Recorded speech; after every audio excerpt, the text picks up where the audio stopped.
because I'm going to talk about controlling anxiety and attacking all those things. And that way you can trade without stress. But I'm also going to talk about, in the beginning, all the anxiety and the stress and trading without stress, all those techniques and stuff. That's going to be towards the end of this Twitter space. So at the minimum, you should at least divide it that way. So that way when your listeners are listening to it on your YouTube channel, and again, you're welcome to monetize that. I just don't want you monetizing my lectures. For trading the full things, don't do that. But here, you're welcome to do that. I don't mind doing it. And I'm teaching this today because I have a lot of questions that have been brought to me about how do you, as a student, how do you overcome these barriers that you have? You may not even realize what they are. How do you discover them?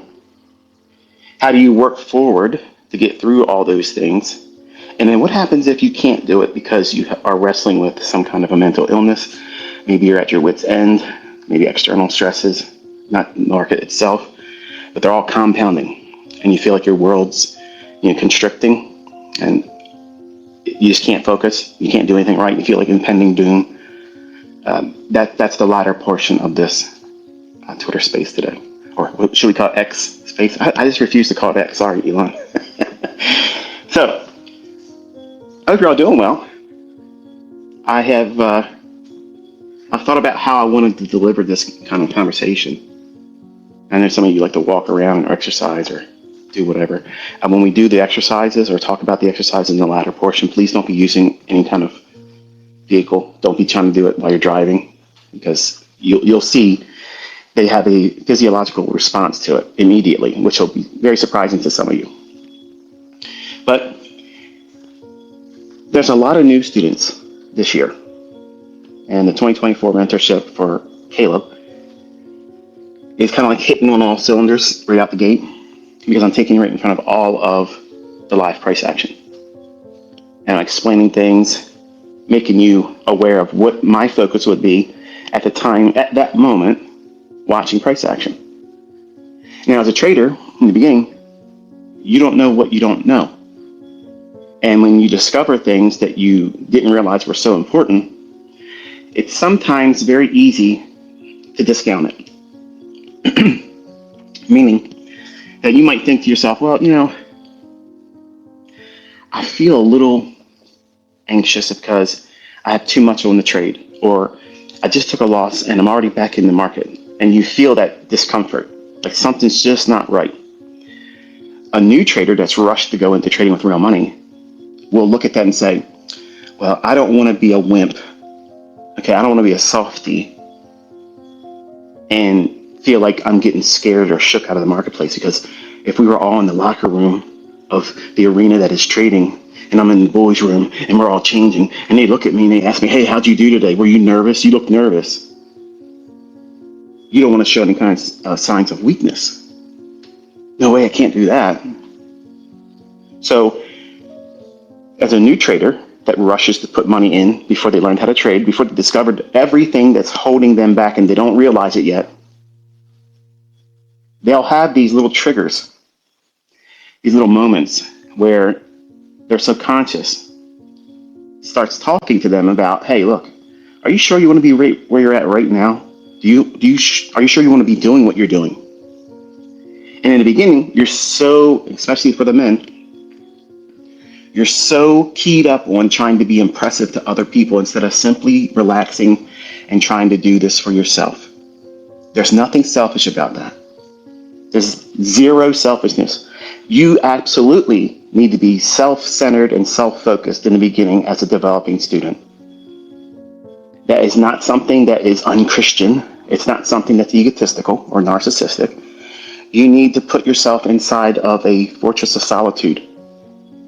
And that fortress of solitude is both a physical location where when you're trading, you're not inviting other people's opinion. When you're studying, you're not inviting other people's opinion. Whoever you're using as a resource, and I'm assuming because you're listening to me, you're tapping into me as that resource. Don't let other authors, teachers, influencers come in, because I'm going to be very, very disruptive to that. The number one reason why I do that is the number one, draw a crowd. It's like starting a fire. People can't turn away from a fire. They can't turn away from a train wreck or a car accident. You really don't take pleasure in seeing bad things happen to other people, but you just can't help it. You got to look.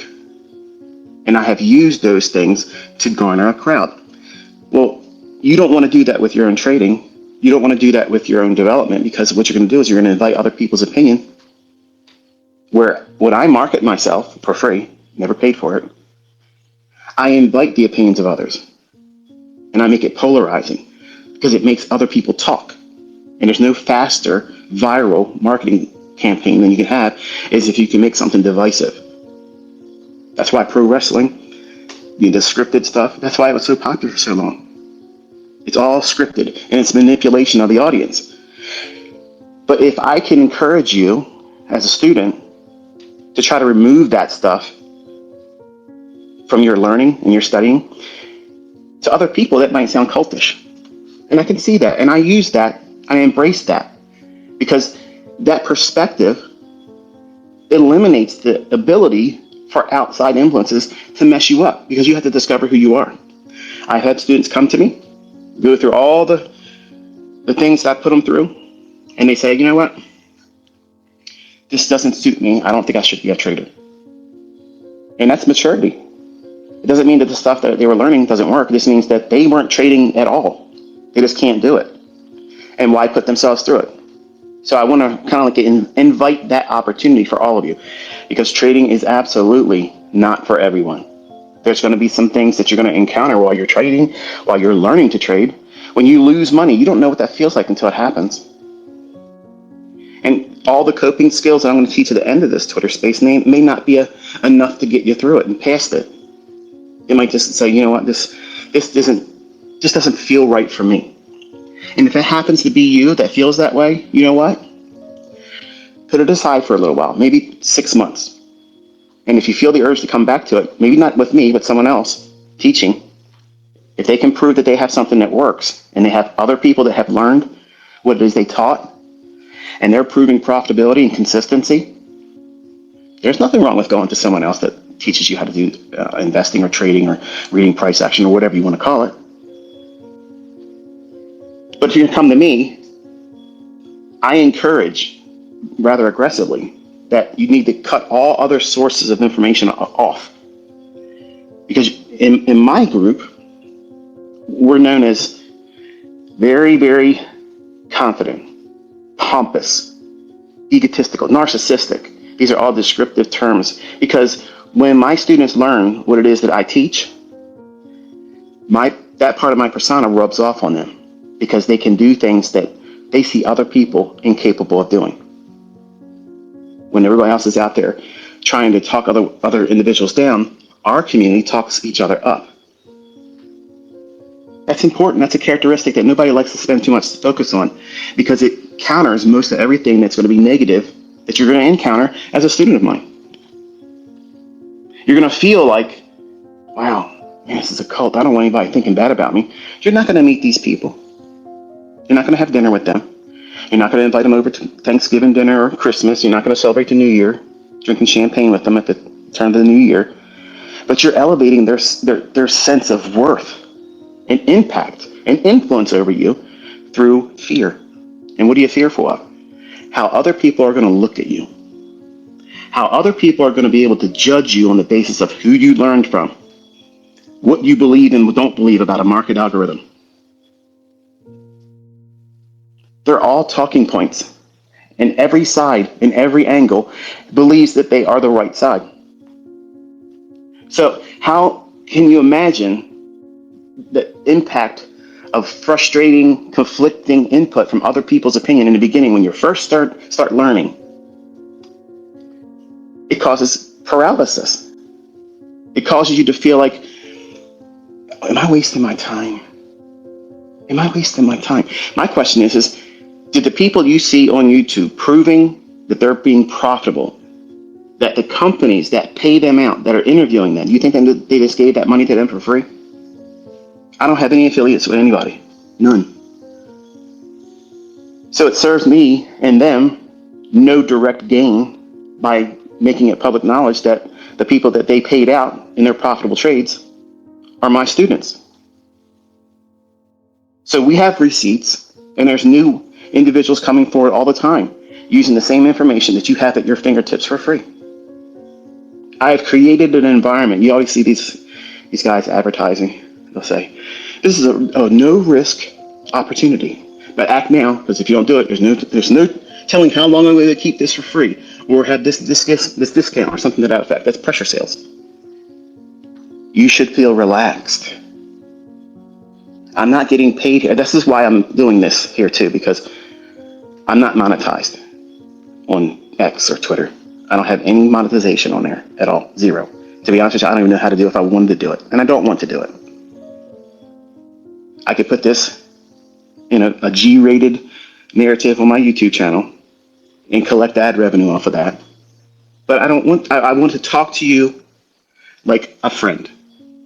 I want to talk to you through the perspective of a father figure, because I'm talking to Caleb. Because I want him to understand that these are going to be huge wrestling matches for him, just like they're going to be for you.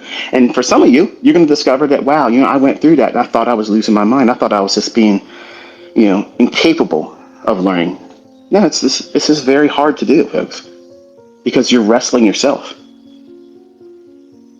You're competing with an image of yourself that you're holding on to. And unfortunately, in the beginning, it's a self-defeating image. You're holding on to a weak, closed-minded, narrow-minded, scared little child. And I don't mean that to be condescending. You're trying to protect the inner child of yourself from losing money, from being embarrassed. Oh, these people said that they learned from ICT, they're cultists, they're brainwashed, they're whatever. The list is going on and on, okay? If you're considering all those things as outside influences, all you have to do is test the stuff I'm teaching for free. All you have to do is sign up to a live stream when I'm doing it and listen to me explain what Price is doing. And then you think to yourself, wow, there's something here. Like, I can see this guy knows what he's talking about, and the market's behaving as he's describing it. Those are the things you're supposed to be focusing on. The evidence, the proof. Don't let my public antics for my own pleasure, because I love twisting the knife in other people that don't want to believe, or they deep down inside they believe, but they can't compete with us. They can't even compete. It's not even close. But I'm not here to ridicule them. I want them to listen to the same lectures that I'm giving to all of you. And if they can take something away from that helps them, then that's great. That's what I'm looking for. I'm not trying to kick anybody in the face. I'm not trying to put my boot on their neck, strangle their ability to be profitable or climb up as a pillar in the industry. That's not what I'm doing.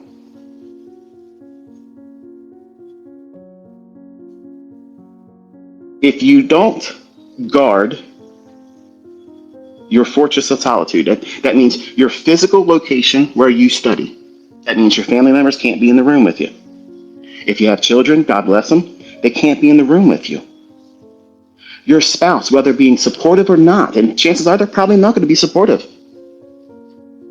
They don't believe yet in your future self. The things that you have to go through to refine your future self, that future success that you want to have, but you don't really necessarily believe it yet, you got to be convinced of it. And so many times, individuals in the last 5 or 10 years, they have this Tik Tok mentality. It has to be shown to you in 10 seconds, 30 seconds or less, or I ain't interested. And this is the part where if you're not willing to put yourself through what it is I'm describing, or if you look at those videos I have up there, 500 and some videos, and you think, man, I ain't got time for 500 videos. How many football games have you watched since you started watching them? How many basketball games have you watched since you started watching them? Has your attendance in the audience, seeing those games live, has that made any impact on you being able to play football or basketball any better? No. So why are you watching it? Why are you paying all that money to support these people who don't know you, they don't care about you, they simply will never spend time with you, and to get them to stop to get an autograph or a snapshot is asking too much many times. But you're willing to put yourself through all that stuff because it gives you what? A feel-good moment. Wow, this is awesome, because you idolize these people. You idolize them. You lift them up. They're titans. And men want to be a titan. Don't lie. You're smiling right now because you know damn well that's the truth. You want to be a big shot. You want to be a big wheel. Someone everybody looks up to and says, man, I want to be like him. You have to have that same tenacity and driven passion in why you're trying to learn how to trade and put yourself in a fortress of solitude where you're not inviting other people. Don't let them influence it. And from an intellectual stance, your fortress of solitude is your journal. That's where you go to lick your wounds when you don't do something right. But you don't go there and treat it like it's a house of pain, like it's an abusive relationship. And so many of you have shared some of your journal entries to me while talking about a price action move. And while maybe your technical thing might be there and it may be correct and it just didn't work out for that moment or that time or that instance, the negative annotations, the negative things that are spoken about what you're trying to teach yourself, what do you think is more appropriate for that inner child that's inside you right now that you're nurturing, that will be your future self? What's more nurturing? If you're constantly beating that inner child down with negative, not encouragement, but punishment. You should have did this better. I should have learned this by now. This stuff never works. I don't know why I can't get this. This is so stupid. I need something easier. If you spoke to your child that way, do you think that child would grow up feeling good about themselves? Or would they have complexes and probably deep-rooted anger and anxiety? And you wonder why you're feeling those things. Because you're feeding it to yourself every day. You don't even realize it. You have no idea how often you give yourself something toxic and negative. And that's why when you watch something positive, you're like, wow, I really enjoyed that moment. Or if you see someone you haven't seen in a long time, an old friend or a loved one, that's why holidays, except for Carl, gets invited to the festivities. He wasn't supposed to be there, but some joker invited him. It's bad enough you got to work with him all the time, but now he's showing up at New Year's Eve. It was fun until he showed up. Then you're doing everything you can to avoid him. Well, at the holidays, you feel good. Why? Because your attention's taken off of all the negative things about yourself, and then what do? Yeah, well, I got a raise today. Yeah, last week got a promotion at the job. That's right. I don't know how they're going to do it without me. Whenever I decide to leave the company, oh, they're so screwed. You get to talk about all the good stuff, and you hide all that stuff. That's exactly what proper journaling is. You need to do that. You need to cultivate all the positives. And that's why it feels good to be around your cousin who hasn't left Jiffy Lube. He's been doing that for 12 years. Says he's going to college and never even done prerequisites, never did anything but get greased.